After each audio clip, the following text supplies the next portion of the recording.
Bueno, el último día comenzamos a tratar ya el versículo 6 de Apocalipsis capítulo 22. Seguimos tratando las palabras fieles y verdaderas y comenzamos a tratar al Dios de los espíritus de los profetas, el porqué de esta expresión. El porqué de esta expresión está absolutamente ligado con la última parte del versículo, donde dice, ha enviado su ángel para mostrar a sus siervos las cosas que deben suceder pronto, con inmediatez. No tanto que van a suceder eh, em, ya, sino el sentido de esa expresión. Ya la hemos visto en otras ocasiones y volveremos a verlo, ¿no? Ese sentido que tenemos que tener de inminencia. No tanto lo que anuncia la palabra como lo que nos quiere transmitir, lo que nosotros debemos tener, la inminencia. Evidentemente, eh, cuando vemos aquí la aparición de un ángel, dice, envía a su ángel para mostrar a sus siervos las cosas que deben suceder. Es decir, vuelve a mostrarnos al representante del ministerio profético, de la escritura totalmente abierta, de todo lo que se tiene que manifestar abiertamente, con profundidad. ¿Por qué? Porque ese es el ministerio. Y desde luego está absolutamente, íntimamente ligado con los espíritus de los profetas. Es la primera vez, es la única vez que vemos esta expresión aquí. El Dios de los espíritus de los profetas. Qué expresión, ¿verdad? Lo es, grandilocuente. Los espíritus de los profetas, algo muy especial. Hoy veremos también exactamente cómo debemos ver esta expresión.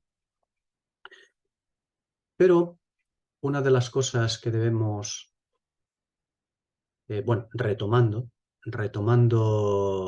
el último día, ya comenzamos a tratar qué es un profeta y qué es el don de la profecía. Porque esto es de lo que se trata aquí cuando nos anuncia el Dios de los espíritus de los profetas. Es importante. Y justamente aquí, en el final ya, es decir, cuando ya ha habido toda la revelación de lo que debe pasar, ocurrir en el futuro, y a partir del versículo 6, precisamente, ya nos vuelve a trasladar al tiempo de la indignación, es decir, a nuestro tiempo presente, cuando el espíritu de la profecía debe de realizar su trabajo insistentemente. El don de la profecía. Ya comenzamos hablando el último día. Decíamos que los profetas se ocupan del muro, es decir, del muro de la escritura, de mantenerlo conforme al espíritu de la profecía, conforme a la verdad divina. Los profetas son los que vuelven una y otra vez a reconstruirlo. ¿Por qué? Pues porque en el muro se hace brecha. Y el muro necesita todos sus fundamentos. Todos los fundamentos de piedras preciosas los necesita, comenzando por el jaspe, pero los necesita todos, absolutamente todos. Ya recordáis lo que hablamos sobre las piedras preciosas, lo que son en la Escritura. La verdad de Dios en forma de sabiduría, la sabiduría divina. Y esto tiene que ver con los profetas, con el espíritu de la profecía, con el ministerio profético. Decía que los profetas se ocupan del muro, de mantenerlo conforme al espíritu. Son los que vuelven una y otra vez a reconstruirlo, como digo, es decir, a redescubrir para el pueblo de Dios las verdades perdidas que se han perdido o que se han moldeado, porque en el fondo la Biblia, aquello que el Señor nos ha legado, los libros, en nuestras manos acaban convirtiéndose en aquello que una vez fue sagrado, sagradísimo, y también acabó convirtiéndose en algo repulsivo. La serpiente de bronce. Si alguien quería ser salvo, debía de mirar a la serpiente, y no de cualquiera, de bronce, nada menos, serpiente de bronce. Pero con el tiempo acabó siendo algo repulsivo. Asimismo, lo tenemos en los libros, que debido a la interpretación, a la moldeadura que hemos hecho de ellos en estos casi 2000 años, pues se acaba haciendo algo repulsivo en el fondo. ¿Que a alguien no le gusta esta expresión sobre la Biblia? Pues lo va a seguir escuchando. Siempre, porque es así. porque de esto es lo que hacemos nosotros, algo malo. De hecho, no olvidemos que el libro de Apocalipsis no es un libro de guerras y de rumores de guerras. El libro de Apocalipsis es un libro, en su mayor parte, que nos habla de la ruina de los candeleros, de ambos. El de las trompetas, el candelero de las trompetas y el candelero de las copas, de ambos candeleros. De eso es de lo que habla en su mayor amplitud. Tanto de uno como de otro. Este es el libro de Apocalipsis, es un libro profético, pero no profético porque revela tanto cosas, sino profético porque es el espíritu de la profecía, es el ministerio profético, es la espada de doble filo que está cortando y partiendo, a ver si con suerte, no sé si puedo utilizar esta expresión con suerte o con providencia, que el Señor quiera que esta espada sea capaz de cortar, partir y cortar y llegar hasta el tuétano, hasta lo más profundo del espíritu, del alma y del corazón del hombre. Del hombre, del testimonio, del hombre creyente.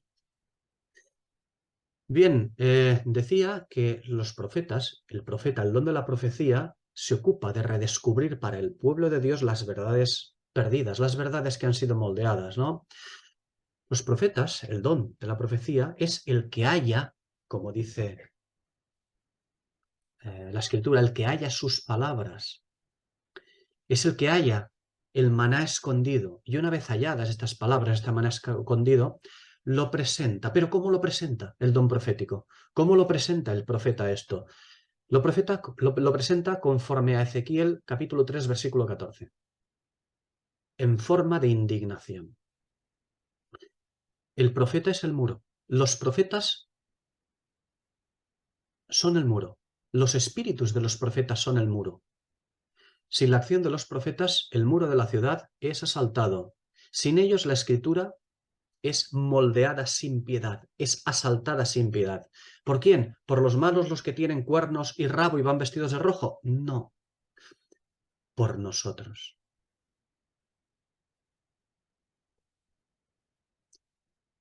La escritura está llena de misterios, está llena de fundamentos, de principios elementales, de esos rudimentos o fundamentos que han sido socavados.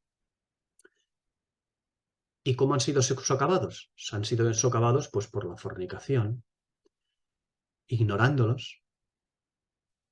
¿Y cómo se llega a ignorarlos? Se llega a ignorarlos por la falta de profeta de Dios, por la falta de profetas de Dios. Y si se socavan los fundamentos, ¿qué puede, como dice el Salmo 11, versículo 4, si se socavan los fundamentos, ¿qué podrá hacer el justo? Pues eso es lo que ha hecho la fornicación, socavar los fundamentos. ¿El justo qué hace? El justo es Lot. Y alguien dirá, ostras, ¿es justo? Sí, Lot era justo. ¿Y qué ocurrió con Lot? Acabó participando de un sistema absolutamente laodiceano, en su caso sodomita, de un sistema absolutamente laodiceano, de un candelero que, conforme a Ezequiel 3:26, se ha ocupado de ligar con cuerdas a los profetas de Dios. Y si Laodicea, si la Iglesia liga con cuerdas a los profetas de Dios, Dios hace más que eso. Pero Dios mira y dice, ¿los habéis ligado con cuerdas? Pues ahora yo los voy a enmudecer. Y los enmudece a los profetas de Dios para que no hablen, que su lengua se pegue a su paladar. Ezequiel 3:26.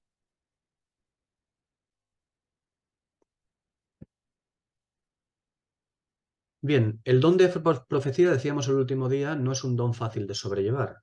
No lo ha sido nunca en la historia del hombre bajo el sol. El don de profecía ha tenido que enfrentar siempre al hombre en su inmundicia. Es decir, el hombre, como decíamos el último día, mangoneando, rebajando, mezclando, siendo indolente con la palabra de Dios. Por mucho que digamos que no, nosotros no cuidamos de la palabra de Dios, la leemos cada día, intentamos, oramos antes de leer la palabra de Dios. Bueno, bien. Nadie esperará menos, ¿no? Que hagamos eso, ¿no? Pero es que con eso no hemos conseguido nada. O sea, hacer eso es una acción humana. No hemos conseguido nada por hacerlo. Es que parece que porque lo hagamos ya tenemos que recibir todo el confeti y nos tiene que caer del cielo. Y no es así. No es así. Depende de muchos factores más. Depende de que no seamos indolentes. En fin, ya hemos hablado de todo esto en otras ocasiones. La cuestión está en que todos somos llamados a profetizar, pero no todos podemos soportar la profecía, porque el don de la profecía es una carga muy grande. Como decía el último día, cambia el carácter, porque Dios te llena de indignación. Y como decíamos, indignación no es superioridad jactanciosa, ¿eh? Porque el profeta quiere que todos vean lo que él es capaz de ver. El profeta quiere que todos disciernan lo que es capaz él de discernir. No quiere estar por encima de nadie, quiere que todos lleguen al conocimiento este, a entenderlo, a verlo, porque eso es la gloria de Dios. En fin,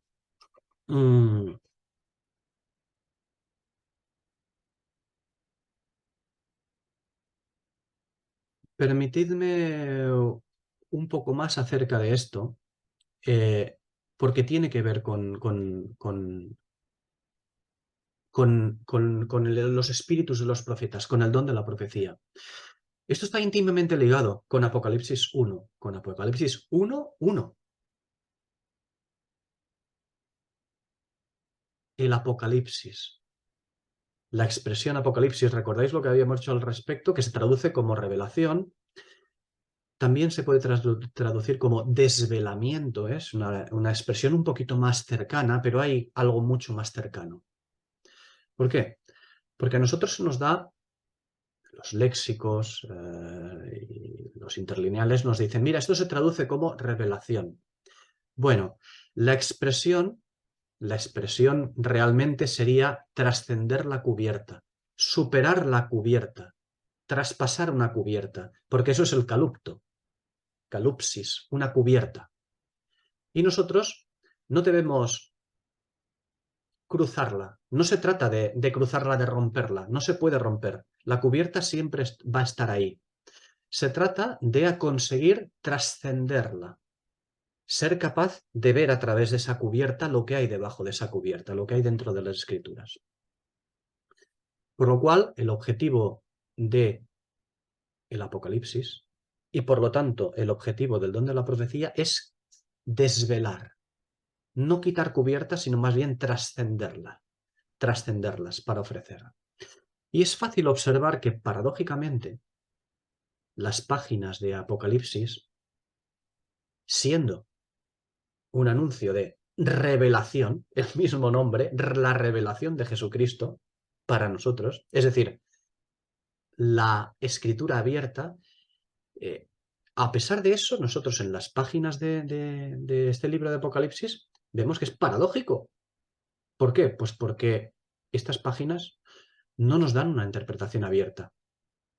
Más bien se comporta el libro de Apocalipsis como un intrincado sistema de parábolas y simbolismos que no solamente han continuado en la misma línea profética que las demás escrituras, sino que han elevado, porque el Apocalipsis se eleva el lenguaje profético a un nivel de dificultad que nunca antes se había leído. Qué cosa, qué paradoja, ¿no? Resumiendo, que la interpretación del libro de Apocalipsis es la más difícil de interpretar que ninguna escritura. Y tanto es así que Apocalipsis es la escritura más mal interpretada y poco entendida de todas. Siempre, todas las interpretaciones, incoherencias, falta de dilación, cualquier comentario sistemático de los llamados doctores, maestros, eruditos, exegetas, expositores, en fin, la aristocracia de la cristiandad, está todo absolutamente lleno, no de un par o 3 o 5 o 15. Ya no es que haya muchas incoherencias, es que es una absoluta incoherencia todo el conjunto de la interpretación de esto. Y la aristocracia de la cristiandad se suele, cada vez que encuentra una inconsistencia, un problema para la hora de interpretación en el Apocalipsis, se suele mirar para otro lado cuando hay una inconsistencia en su interpretación. Y claro, la mitad del Apocalipsis, maestros, doctores en teología, etc., etc., la aristocracia, la mitad del Apocalipsis se lo pasan mirando para otro lado, entre otras cosas haciendo como que no ven las traducciones atroces que hay, ¿no? Mientras que la otra mitad del Apocalipsis se lo pasan intentando cuadrarlo con sus doctrinas preconcebidas. ¿Estoy hablando de unos? Sí, estoy hablando de nosotros. Estoy hablando de la Iglesia en general. Sobre todo de aquellos que se han colocado en la posición de ostentar el don sagrado de Dios.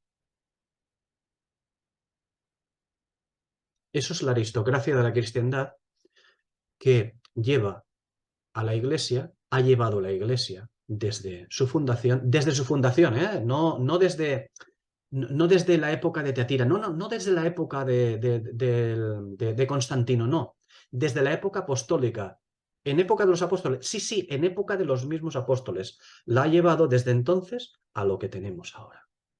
Una cosa, pues, absolutamente moldeada. Claro, viene la pregunta, hombre, es que es muy difícil su interpretación. ¿Difícil su interpretación? La interpretación de Apocalipsis no es difícil, es imposible. Con las herramientas y conocimientos humanos, por muy cristianos que sean, con las herramientas y conocimientos humanos, es del todo inalcanzable su significado, del todo inalcanzable. Veremos cosas, hojas, fruto, ni uno, hojas, muchas cosas, principios, algunas cosas, pero el Señor lo que nos dice a través de Pablo es no. El Señor dice, el Espíritu dice, no, yo quiero que lo entendáis todo.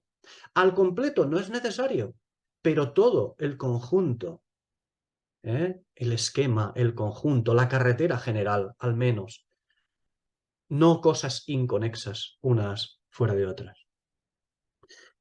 Pero decía que es inalcanzable su significado, imposible. Solamente un don de Dios relacionado con la revelación profética puede alcanzar su significado. Y eso en la medida y en el tiempo que Dios haya destinado para abrir esa revelación, siempre. Eso está claro. ¿Y qué es lo que nos encontramos como iglesia hoy en día? Nos encontramos que la cubierta, el calupsis, continúa intacta, sin trascender, o al menos poco trascendido. Porque a lo largo de los siglos, cuando Dios ha enviado profetas, porque el Señor envía profetas, pero muy de tarde en tarde, y muy pocos, desgraciadamente, ¿eh? Desgraciadamente. ¿La culpa de quién la tenemos? Nosotros, el pueblo de los profetas. Tenemos la culpa de que Dios envíe muy pocos y muy de tarde en tarde. Y a veces cuando vienen estas revelaciones de estos profetas a lo largo de la historia, el pueblo de Dios hace oídos sordos, mira para otro lado, o simplemente dura 4 pipas. 4 pipas, 4 días, como duró también el pacto noáquico. Destrucción de toda la tierra y de prácticamente todos los hombres, excepto 8 personas. ¿Cuánto duró? Nada. No duró nada. No duró 300 años, duró muy poco. ¿Y qué tuvimos automáticamente? Nimrod. Cazador fuerte delante de Dios. Cazador de almas, naturalmente, ¿no? Eso es lo que obtuvimos enseguida. Y con eso lo mismo. Vienen los profetas de Dios, el Señor envía a reparar las brechas de los muros, las moldeaduras. Sí, un poco de avivamiento y después decadencia otra vez, la decadencia doctrinal. Por lo tanto, como digo, nos encontramos que las cubiertas, el calupsis, el calupto, continúan intactas. Pero continúan intactas porque las cubiertas no se pueden romper, no se pueden quitar, solo se pueden trascender. Solamente se pueden cruzar, atravesar para inferir, es decir, para coger y sacar. Coger y sacar, inferir, extraer, poder mirar dentro. Y solamente se pueden trascender mediante el don divino correspondiente.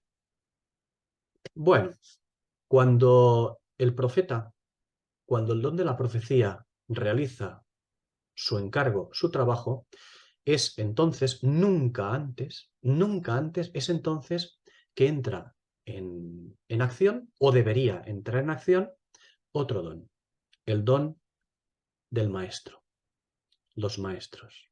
Nunca antes El maestro, por mucho que se haya dicho algunas veces, no, es que el don de la profecía se acabó y ahora los profetas son como los doctores de la ley, maestros. No, un profeta es un profeta.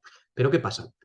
Que durante muchísimo tiempo no se puede definir lo que es un profeta. ¿Por qué? Porque no hay, si no se conoce cómo actúan los profetas, ¿cómo se va a definir? No. Por lo tanto, primero el profeta realiza el trabajo, infiere, saca, expone. Y después son los maestros que deben coger todo esto que el profeta les ha enseñado de la escritura y deben trasladarlo, actuar de esa manera. Desgraciadamente ya sabemos cómo enseñará el maestro, ¿eh? Digo desgraciadamente porque nos lo dice la escritura, Mateo 13:23. ¿Cómo? ¿Cuál a 100? ¿Cuál a 60? Y cuál a 30 por uno. En decadencia. Está profetizado. Y si lo dice la escritura, poco vamos a poder hacer nosotros. Pero la arrogancia aristocrática de los dones de Dios no es precisamente algo que tenga que ver con el fundamento, el cual es Cristo. Pero el fundamento no es solamente Cristo. Recordemos, el fundamento es Cristo en humillación. Daniel 9 y 1 Corintios 2, versículos 2 y 3. Cristo en humillación, ese es el fundamento. Pero la arrogancia aristocrática de los dones de Dios más bien tiene que ver con una humildad afectada, propia de la Odisea, nuestro periodo eclesial actual. Así pues, una última pregunta acerca de esto. ¿Cómo es posible que la intención del Espíritu en este libro de Apocalipsis, cómo es posible que su intención sea desvelar los misterios de la Escritura y a la vez nosotros nos encontramos aquí en esta Escritura, en Apocalipsis, con un muro profético infranqueable? Bueno, como hemos dicho antes, Ezequiel capítulo 3, versículos 25 y 26, por culpa del pueblo de Dios. Siempre es así. Bien, se escucha que el don de profecía en el cristiano es aquella revelación de Dios de aplicación particular, para casos concretos. Por ejemplo, bueno, no voy a decir alguna cosa muy sarcástica que a veces digo, como profecías estúpidas que se oyen en según qué círculos, pero por ejemplo, algo que pueda ser aparentemente con una pátina más cristiano, más santo, ¿no? Tu cuñado ha abandonado la iglesia, ha abandonado al Señor, pero el Señor me ha revelado que no te preocupes, que de aquí a pocos años Él volverá otra vez a la congregación. Esto es real. Lo peor de todo es que encima acierte. Entonces es cuando me entra un poquito más de miedo, más de preocupación encima. Realmente este tipo de profecías son unas barbaridades que no deberían de permitirse decir, realmente. Porque el don de profecía no es de aplicación particular. Y esto es algo, como hemos dicho en otras ocasiones, se basa en textos tales como 1 Timoteo 4:14 o Hechos 18:28 y Hechos 21, versículos 10 y 11. Por cierto, estos versículos que acabo de citar son situaciones especiales, en tiempos especiales, no hace falta el explicar por qué, ¿eh? Es que se observa en el mismo contexto, se observa esas situaciones especiales en tiempos especiales cuando las escrituras del Nuevo Testamento aún estaban por formarse. Es más, Apocalipsis no se había escrito, no había venido la última revelación. Si os fijáis, los grupos en los que se usan a placer esos pretendidos dones son los grupos más superficiales y desconocedores de la palabra de Dios. Son desordenados y más bien impulsores de la emoción antes que del conocimiento bereano. Y justifican su indolencia pues con pasajes de cabecera como Marcos 13:11, ¿no? Usar Marcos 13:11 para decir que Dios ya nos dará lo que hemos de hablar, ¿no? Que el pasaje, Señor ya os dará lo que tenéis que hablar. Estamos hablando de una situación concreta. Y no es que el Señor no pueda hacer en un momento determinado que estemos llevando a cabo un ministerio o algo, que el Señor nos dé palabra para ello. Claro que sí, claro que sí. Pero usar este pasaje, Marcos 13, 11, para decir que el Señor siempre nos dará, lo tenemos que hablar, lo que saldrá de nuestra boca como una propulsión a chorro, eso se llama tentar a Dios. Por cierto, como pretendía el diablo que hiciese Jesús. Mateo 4, versículos 6, 7. Eso es exactamente lo que pretendía el diablo que hiciese Jesús, el Señor Jesús. Y lamentablemente estos grupos a veces aciertan en sus videncias, siendo nosotros, los laodiceanos, digo, la Iglesia, somos muy impresionables por semejantes prácticas. Y somos impresionables pues por nuestra falta de conocimiento profundo de las Escrituras. Y entonces cualquiera, aunque sean,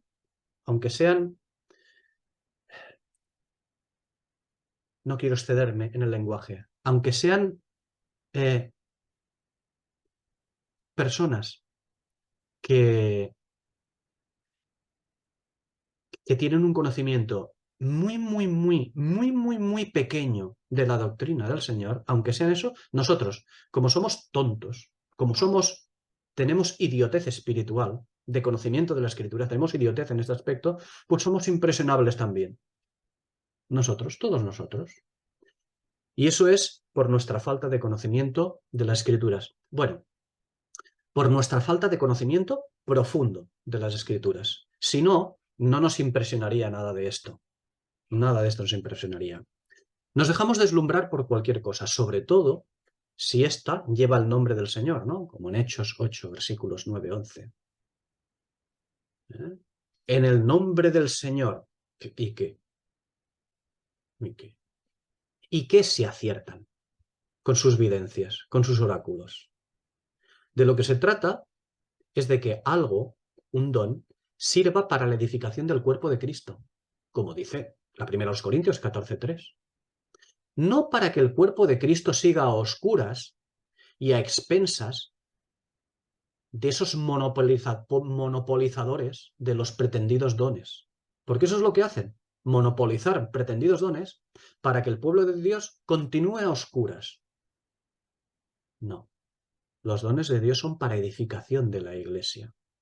Y mucho más el don de profecía, para edificación, para revelación. No para decirle a alguien que el perro de su tía Bernarda mañana lo va a atropellar un coche.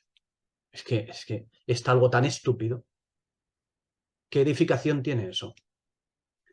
Lo digo más que nada, y lo digo indignado, naturalmente. Lo digo indignado porque esto es algo que, bueno, no hace falta que diga que se debería de prohibir. Se debería absolutamente de silenciar a cualquiera que empiece de esta manera, ¿no? Y no quiero ir más allá. Dejémoslo ahí, ¿no? Dejémoslo ahí. En fin, por cierto, he citado a 1 Corintios 14, ¿no? Por cierto, que 1 Corintios 14 es un pasaje muy dado a ser retorcido. ¿Y nosotros? Nosotros, la Iglesia, somos muy dados a tragarnos esos retorcimientos. ¿Por qué? Una vez más, porque no conocemos la Escritura. Y no la conocemos porque somos hijos de nuestro tiempo. Porque la Odisea lleva demasiado tiempo introduciendo moldeaduras y sembrando dudas en nuestras superficiales y temerosas mentes. Digo temerosas por no decir cobardes, ¿no? En este sentido. Porque cuando alguien llega y diga, esto lo digo en el nombre del Señor, cuidado, que si pones en duda lo que yo estoy diciendo que el Señor ha puesto en mi corazón, cuidado que, ojo, estarás juzgando a Dios. Y nos convierten en temerosos, en cobardes, que no somos capaces de enfrentarnos a eso por ese temor, por ese miedo de que igual estamos enfrentándonos a Dios, a su revelación. Eso pasa porque no conocemos bien las Escrituras, porque no tenemos conocimiento profundo. La Odisea lleva demasiado tiempo introduciendo estos temores, esas dudas, esas moldeaduras, e intenta convencernos de que luchar contra sus doctrinas, contra las doctrinas laodiceanas, es luchar contra Dios. Esa es la realidad. No tengamos miedos No tengamos miedo en absoluto de reconocernos primeramente débiles de espíritu y de mente. No tengamos miedo de humillarnos. Humillarnos, creo que ya hemos hablado de esto, humillarnos es el primer paso para no ser arrastrados, como nos advierte el capítulo 2 de la segunda carta de Pedro. Y cuando decimos que podemos ser arrastrados, ¿arrastrados por quién o quiénes? Pues la respuesta es, no preguntemos por quién doblan las campanas, porque doblan por nosotros. La Odisea somos todos. Los arrastrados somos los arrastradores, desgraciadamente. Así que, volviendo otra vez a estos grupos que creen tener dones especiales de algo, y que, si aciertan en el nombre de Jesús, como ellos dicen, nosotros no debemos permitir ni que la aristocracia de la Iglesia nos infunda temor, ni que dominen nuestra fe aquellos que se arrogan cierta espiritualidad o ciertos dones raros, etéreos. Ninguno de los dos, ni los de aquí ni los de allá. No debemos de permitir que nos infundan temor. ¿A quién debemos temer? Al destructor. A ese es al único que debemos de temer. Al Apolión. En nuestro caso, al Apolión. El judío, al Abadón. En nuestro caso, al Apolión. Es decir, al Señor. A nadie más. Los demás lo único que hacen es intentar subyugar nuestras conciencias y nuestros conocimientos de la Escritura. No. Nuestro Padre es nuestro Padre y nuestro Señor es nuestro Señor. No tenemos ninguno más. Uno es nuestro Maestro. Todos los demás somos hermanos. Bien, continuamos. Deuteronomio capítulo 13, versículos 1 a 5. Y así veremos qué debemos de temer o qué no debemos de temer. Cuando se levante en medio de ti algún profeta o vidente en sueños, fijaos, algún profeta o vidente en sueños, y te anuncie una señal o prodigio, y si se cumple la señal o prodigio que él te anunció, y entonces te dice, vamos en pos de otros dioses que tú no conoces y sirvámosles. Vaya, ostras, son profetas, se ha cumplido la señal. Pero después su doctrina es hacerte ir en pos de otros dioses que tú no conoces, de servir a otro Dios, a otro Señor. Y continúa diciendo Moisés aquí, bueno, el Señor, ¿no? Cuando esto ocurra, no darás oído a las palabras de tal profeta ni al tal vidente en sueños, porque Jehová vuestro Dios os está probando para saber si amáis a Jehová vuestro Dios con todo vuestro corazón y con toda vuestra alma. ¡Wow! Ostras, ¿el Señor envía espíritu de mentira? Claro que sí, por supuesto. ¿Quién somos nosotros para decir, es que Dios no puede hacer esto ni puede hacer lo otro, porque si no ya no es Dios? Dios es bueno, tiene barbita, etc. No, no, no. Dios también envía esto. Dios os está probando. Y continúa diciendo, ¿qué es lo que debemos hacer? Continúa diciendo, en pos de Jehová vuestro Dios andaréis, a él temeréis, guardaréis sus mandamientos y escucharéis su voz, a él serviréis y a él seguiréis. Es decir, lo que está diciendo aquí es la Escritura. Todo lo que no sea conforme a esto, el profeta lo que diga, aunque se cumpla, no sirve para nada. Todo lo que no sea conforme a Escritura, todo lo que salga de la boca de ese profeta, no vale. Continúa diciendo, tal profeta o adivino de sueños ha de ser muerto, por cuanto aconsejó rebelión contra Jehová vuestro Dios, que te sacó de tierra de Egipto y te rescató de casa de servidumbre, y trató de apartarte del camino por el cual Jehová tu Dios te mandó que anduvieses. Y así quitarás el mal de en medio de ti. Muerto. Hay que matarlo. Ninguno de entre nosotros va a decir jamás a los demás que vayamos en pos de otros dioses. Eso ya lo sabemos. La Odisea lleva haciéndolo así mucho tiempo. No, lo dirá jamás. Babilonia no actúa así.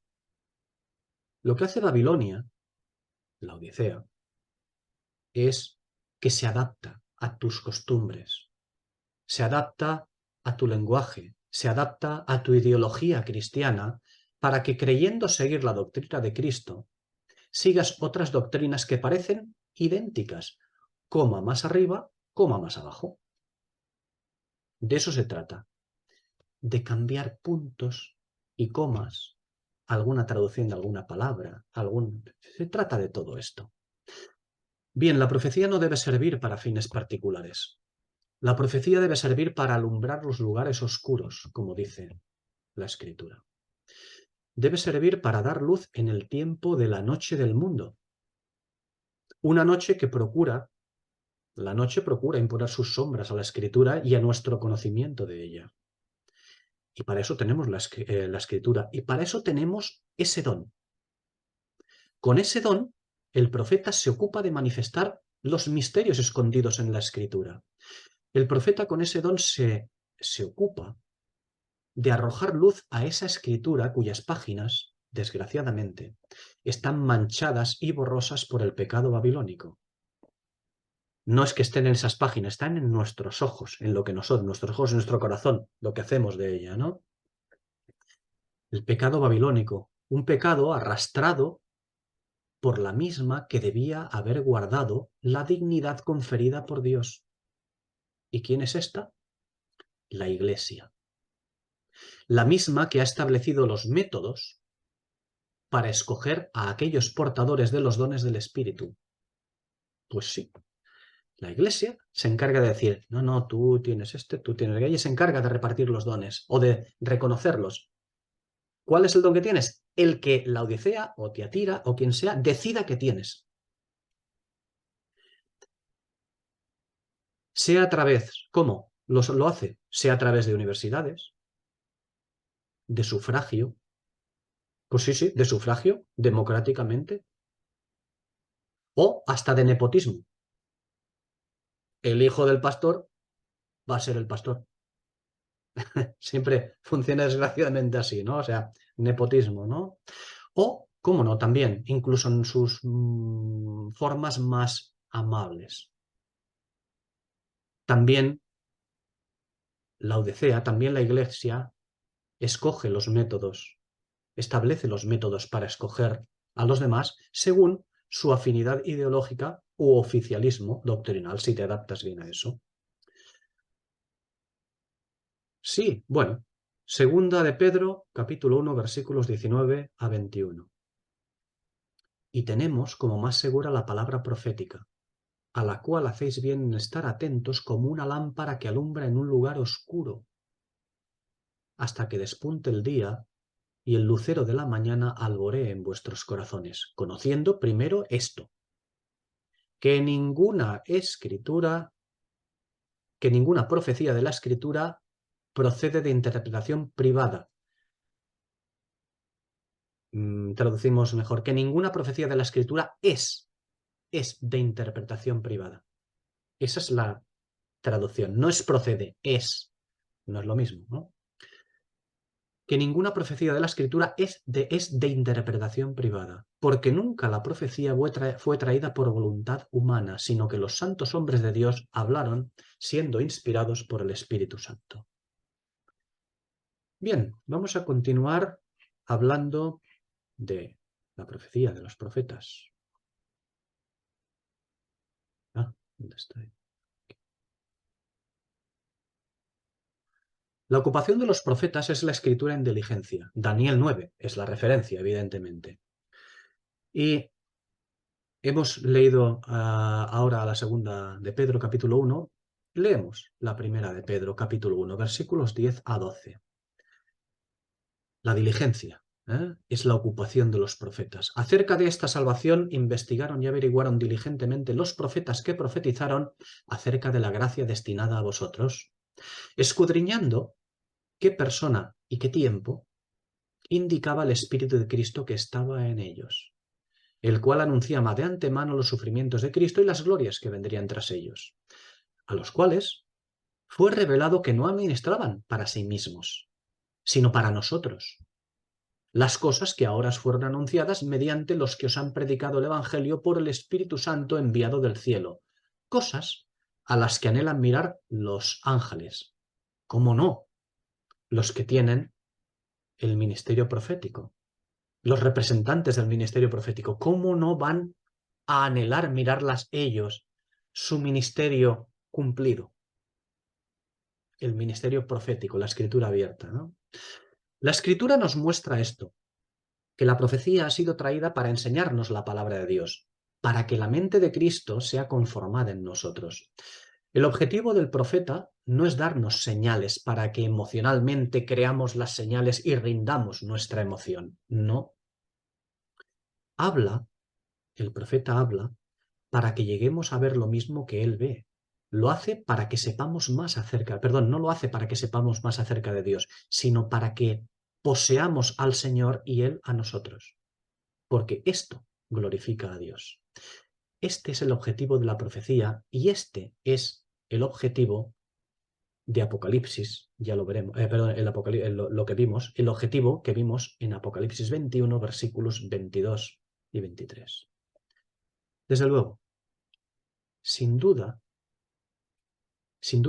que es imprescindible el don de Dios para poder conocer el maná escondido, sin duda. Los dones espirituales no son capacidades humanas, eso está claro. Por eso digo que sin duda que es imprescindible el don de Dios. Pero después de ese don, es necesario otros dones. El don de maestro, una vez revelada. Y en todo esto tenemos que decir que los dones también son inútiles sin la diligencia. Por ello Pablo le dice al discípulo, es decir, a todo discípulo de Pablo, porque Timoteo es el tipo y figura del discípulo de Pablo, del discípulo de aquel que tiene el conocimiento profundo de la Escritura. Le dice, segunda Timoteo, capítulo 1, versículo 6, reaviva el don que hay en ti, es decir, reenciende el don que hay en ti. El don que ha sido puesto en nosotros y que está como muerto, en coma. Reenciéndelo, reavívalo en llamas, ¿eh? Habla de llamas, reenciende. La negligencia, a diferencia de la diligencia que es exigida, la negligencia, la indolencia, ha hecho que los dones que otorga el Espíritu estén como muertos, sin fuego. Por eso la expresión a Timoteo, como he dicho antes, es reavives o reenciendas. La expresión en griego es anazopureo. Reenciendas, de fuego. Porque los dones están en la misma fase de su poseedor. El Espíritu ha repartido los dones, nos ha repartido los dones, pero esos dones se encuentran en nosotros en la misma fase en la cual estemos nosotros. Y si el poseedor de ese don está idiotizado espiritualmente, el espíritu está contristado o subyugado por esa barrera. Digo que su poseedor está idiotizado porque todos estamos idiotizados por la Odisea. Y no solo por la Odisea, por la Odisea y su filosofía o religión que nos impide discernir. Por eso debemos de salir fuera del campamento de la Odisea. No tengamos miedo que nos apedreen, que nos digan vosotros tenéis hasta que nos llamen Belcebú. No importa. Que digan que no pertenecemos, no importa. Pero que nuestro maestro sea el Señor. Y el espíritu que hay en nosotros sea el Espíritu de Dios, no cualquier otra cosa.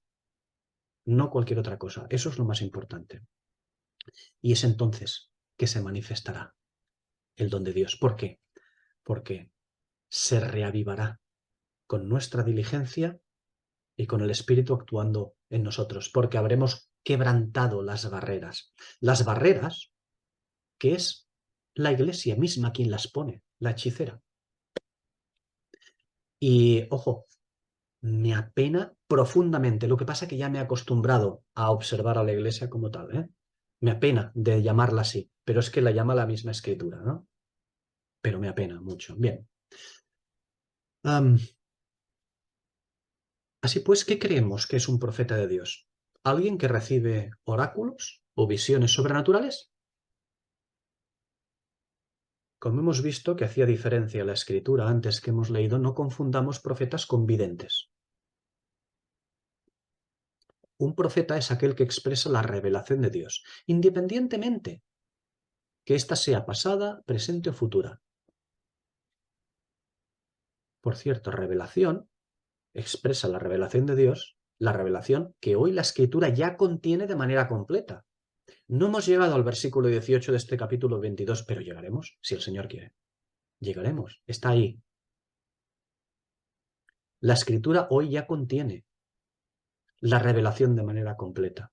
Únicamente nos toca a nosotros sacar a la luz el maná escondido. Los profetas no hacen magia, no tienen un don de magia. ¡Pum! Rayos por los ojos y son capaces de ver. No.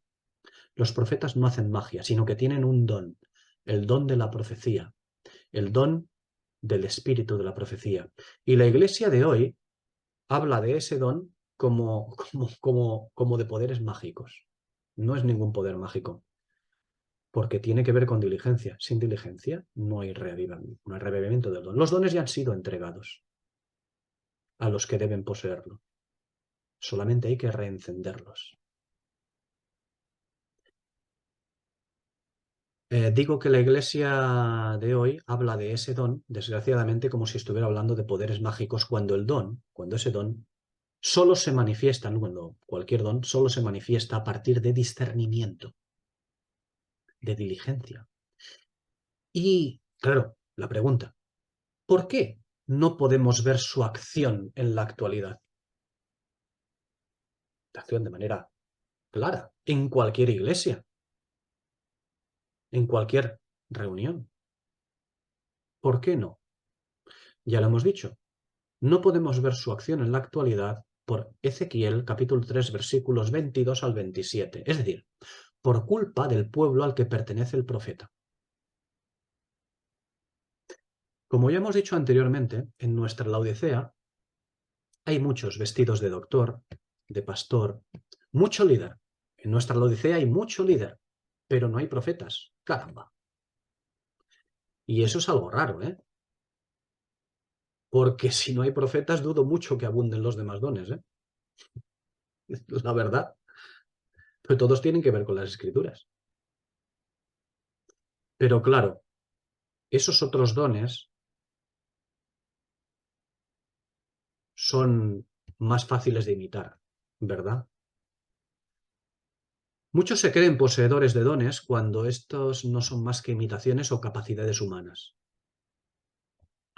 Pero Pablo debe insistir en que todo tiene que ver con la escritura, porque es Pablo quien continúa insistiendo en ello, ¿eh? Primera a los Corintios 14:37. Si alguno se cree profeta o espiritual, reconozca que lo que os escribo es mandamiento del Señor. Es decir, reconozca que la escritura es el verdadero mandamiento del Señor. Ahí está todo. Es decir,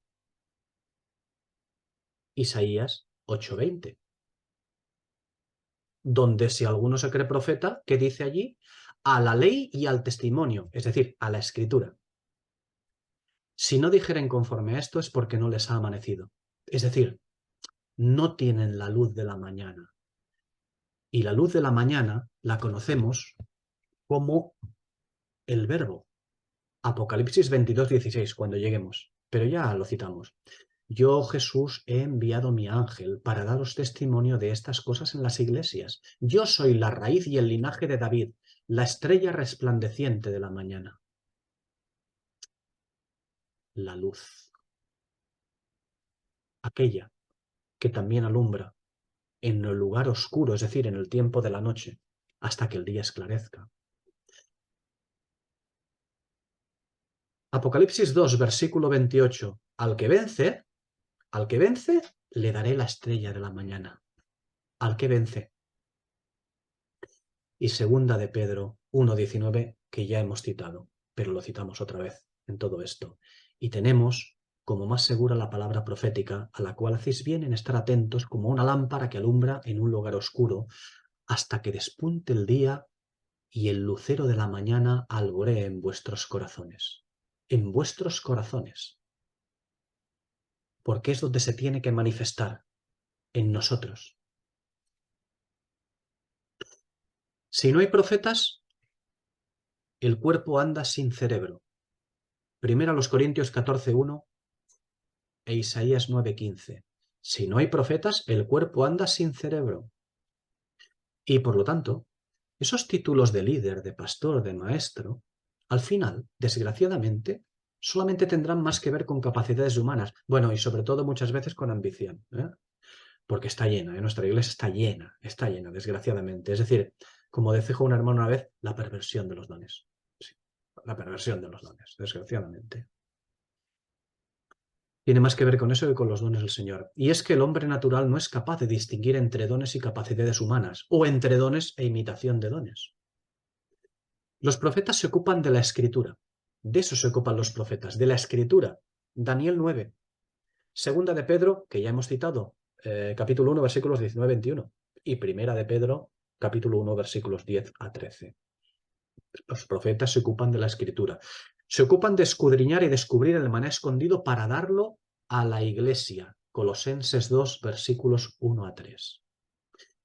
Y lo hacen en contraposición de que otros nos seduzcan con razonamientos propios de la persuasión humana, aunque estos razonamientos parezcan cristianísimos. Seguimos en esta última cita, Colosenses 2, versículos 1 a 3. Pero, ¿sabéis cuál es la realidad actual? La realidad es que mientras el Señor nos dice que estamos en una ruina babilónica, nosotros, la Iglesia, decidimos que no, que nosotros estamos en sintonía con la Escritura. Mientras que el Señor dice que estamos en una ruina babilónica. Bueno, la realidad es que actualmente no hay profecía que nos enseñe los misterios de la Escritura, o si la hay, está bajo cuerdas y con la lengua pegada al paladar, como hemos citado Ezequiel 3. Porque Ezequiel 3, versículos 25 y 26, es el estado de los profetas, es el estado de la profecía en la actualidad. Ezequiel 3. Bien, vamos a continuar un poquito más. Incidimos en la expresión, ya os dije que íbamos a hablar de esta expresión, el Dios de los espíritus de los profetas. Esta expresión, el Dios de los espíritus de los profetas, esta expresión significa exactamente lo siguiente. El Dios de quienes se ocupan de la revelación de la Escritura. Así es como debemos verlo. El Dios de los espíritus de los profetas es el Dios de quienes se ocupan de la revelación de la Escritura. Y esto mismo es lo que ha hecho mediante el ministerio profético de anunciación, es decir, los ángeles, el Apocalipsis. Apocalipsis es lo que ha hecho esto, mediante el ministerio profético de anunciación de los ángeles. Porque la expresión ha enviado su ángel significa exactamente eso, anunciar proféticamente lo que debe suceder. A partir de esto, este anuncio, por parte del ministerio profético entregado y dado a Juan, a partir de esto los profetas deben extraer de esta revelación lo que el Espíritu quiere transmitirnos con todo este lenguaje y formas simbólicas. Los profetas deben escudriñar la persona y el tiempo, eso que hemos leído en 1 de Pedro, capítulo 1, versículo 11. Deben escudriñar la persona y el tiempo, es decir, qué cosas son y a qué tiempos diferentes pertenecen. ¿A qué tiempos diferentes pertenecen? El ángel, lo que hace el ángel, dándole a Juan algo, lo que hace el ángel es encargarse de pintar un lienzo. ¿De acuerdo? El ángel es como si pintase un lienzo con las cosas escondidas desde la fundación del mundo, que nos dice Mateo 13, versículo 35. ¿Y cómo lo hace el ángel? ¿Cómo lo hace ese ministerio, ese representante del ministerio profético? pinta de alguna manera ese lienzo, nos pinta ese lienzo en la escritura, en la Biblia, y lo hace en forma de parábolas. Y nadie puede entenderlas si no tiene ojos espirituales, como nos dice Marcos capítulo 4, versículos 11 a 13. Nadie puede entenderlas si no tiene ojos espirituales. Ni siquiera pueden entenderlas aquellos a los que se les ha dado el misterio del reino de Dios. Eso es lo que vemos en Marcos 4, que hemos citado, versículo 11. Ni siquiera pueden entenderlas ellos, aquellos a los que les es dado el misterio del reino de Dios. Fijaos en el versículo 13 de Marcos 4, que hemos citado. ¿No entendéis estas parábolas? Esta parábola, le dice, ¿no entendéis esta parábola? ¿Cómo pues entenderéis todas las demás? El don de profecía, una vez que se nos ha pintado este lienzo, es decir, una vez que queda la revelación profética en la Biblia, el don de profecía se encargará de desvelar el maná escondido de que nos habla Apocalipsis 2, versículo 17. Se encargará de desvelar los misterios de Colosenses 2.2. Se encargará de desvelar los tesoros de la sabiduría y del conocimiento de Colosenses 2.3. No otro tipo. El don de profecía no se ocupa de desvelar otro tipo de interpretaciones que no pertenecen al verdadero ministerio profético. Eso es lo que vemos siguiendo a Colosenses 2 en el versículo 4. El don de profecía se ocupa de sobreedificar. Hechos 20, versículos 32-33. Primera a los Corintios 3, versículos 10 a 13. Efesios 2, versículo 20. Y Apocalipsis 21, versículos 18 a 20. El don de profecía se ocupa de sobreedificar y lo hace conforme a la santidad del oro, no de cualquier otra manera. Debe hacerlo conforme a la santidad del oro. Debe hacerlo conforme a la pureza de la palabra, la plata. Y debe hacerlo conforme a la sabiduría de las piedras preciosas, es decir, conforme a oro, plata y piedras preciosas, que nos dijo Pablo. Conforme a santidad, conforme a la pureza de la palabra pureza y conforme a la sabiduría de ella. Si la sobreedificación no la efectúa quien debe o no se efectúa como se debe, desgraciadamente esa sobreedificación siempre será conforme a madera, conforme a heno o a paja. Es decir, conforme a cosas combustibles que se han de quemar. Lo que se seca y perece, la carne y gloria del hombre. Eso es lo que se quemará. Las cosas de la carne, las ideologías, cualquier cosa que tenga que ver con la gloria del hombre, con la honra del hombre. Y no importa que nosotros o la Iglesia decida que nuestra edificación es maravillosamente cristiana. Da igual, no importa lo que diga la Iglesia. Es mala, está moldeada. Y lo malo conlleva inmundicia, que a su vez conlleva mortandad para todo aquel que está cerca. Una vez más, no es casualidad que nos diga salid a él fuera del campamento. He aquí, yo estoy a la puerta, en la puñetera calle. Está el Señor. ¿Quién lo ha dejado en la puñetera calle? Nosotros, la Iglesia.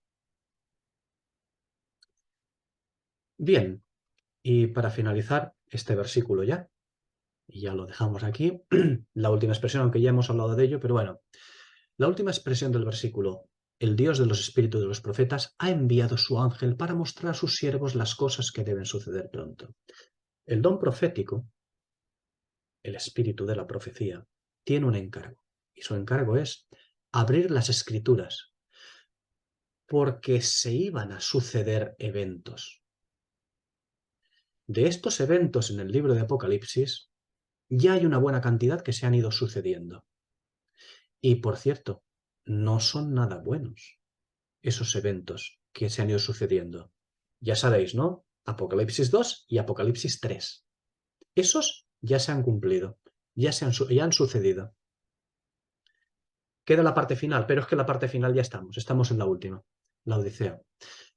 Pero decía que esos eventos no son nada buenos.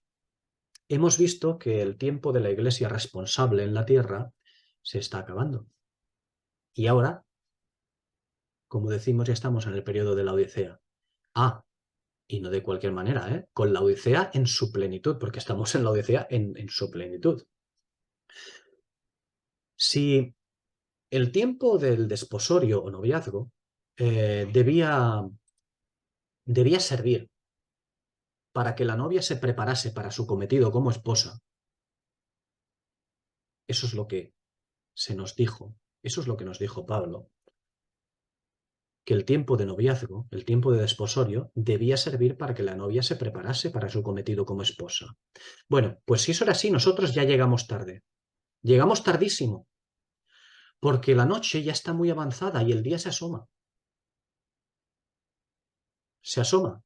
Llegamos tarde, ¿eh? O sea, no es aquello que, bueno, pues igual todavía tenemos una oportunidad. No, no, ya no tengamos ninguna. Llegamos tarde. Ahora lo único que podemos hacer es recoger las 4 cosas corriendo, como podemos. La novia no se ha preparado conforme a la palabra del esposo. Ha incurrido en fornicación y no ha guardado su lámpara con su aceite. De manera que en el versículo siguiente volvemos a tener un mensaje individual. Digo en el versículo siguiente, en el próximo versículo que tocaremos el próximo día, en el versículo 7. En el próximo tendremos una vez más un mensaje individual. No a todos, sino uno individual. Como desgraciadamente individual es el mensaje a la Odisea en Apocalipsis 3:20. Si alguno oye mi voz, individual. Así pues, no olvidemos una cosa, que el rescate, cuando llegue, el rescate no será de la Iglesia, no será el rescate de la Iglesia, será el rescate de entre la Iglesia. Eso lo debemos de tener claro. Bien, el mensaje profético, para finalizar ya, el mensaje profético, es decir, el don de profecía, hoy es más necesario que nunca, porque ya no queda mucho tiempo. En fin, este versículo 6, que ya finamos, que lo hemos terminado ahora, es un versículo importante que nos insta a hablar del don de profecía y del espíritu de la profecía, de qué es lo que el Señor quiere transmitirnos con todo ello, porque es muy importante. Si no, no hubiéramos visto esta expresión superlativa, porque es una expresión superlativa que coloca el espíritu. El Dios de los espíritus de los profetas, no el Dios de los profetas, el Dios de los espíritus de los profetas, nos muestra una expresión superlativa. ¿Para qué? Para que entendamos que por algún motivo la ha colocado aquí. Es importante, porque es importante en el tiempo actual. Debemos de cogernos a ello. Bueno, pues hoy ya lo podemos dejar aquí, hemos terminado fina este versículo 6 y el próximo día, si el Señor quiere, continuaremos en el versículo 7.